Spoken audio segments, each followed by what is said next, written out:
Le chômage a baissé en octobre, vient d'annoncer Pôle emploi, avec 20 500 demandeurs d'emploi de catégorie A, c'est-à-dire n'ayant pas du tout travaillé dans le mois en moins. C'est une bonne nouvelle pour François Hollande, naturellement. C'est la seconde baisse en 3 mois après celle d'août, et cette fois-ci, elle n'est pas occultée par ce qu'on avait appelé le bug SFR qui avait gonflé les chiffres de la baisse. Cela permet au chef de l'État de pouvoir se targuer d'avoir peu ou prou atteint son objectif d'inverser la courbe du chômage d'ici à la fin de l'année, puisque sur ces 3 derniers mois, on est à moins 10 000.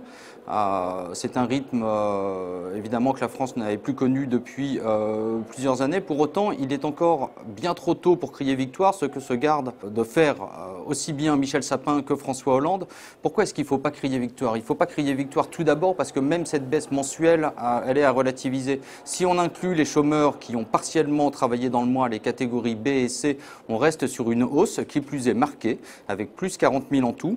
Et puis par ailleurs, il faut bien comprendre que cette baisse, depuis quelques mois, elle est entièrement tirée par la baisse du chômage des jeunes, qui elle-même est le fruit d'une politique très active de contrats aidés, avec 2 limites. La première, c'est que ça a un très fort coût budgétaire, et la deuxième, c'est un petit peu comme mettre un malade sous respiration artificielle, et on ne pourra pas continuer cette politique indéfiniment en raison des contraintes budgétaires. Finalement, tout l'enjeu désormais, comme le souligne Michel Sapin, ce n'est pas tant de savoir si la courbe s'est réellement inversée avant décembre ou pas, mais quand est-ce qu'elle s'inversera durablement. Et pour cela, il reste énormément de chemin à parcourir. On voit que des indicateurs cruciaux, eux, restent mauvais. Le chômage des seniors, le chômage de longue durée, qui sont tous les deux en hausse constante et qui atteignent des records.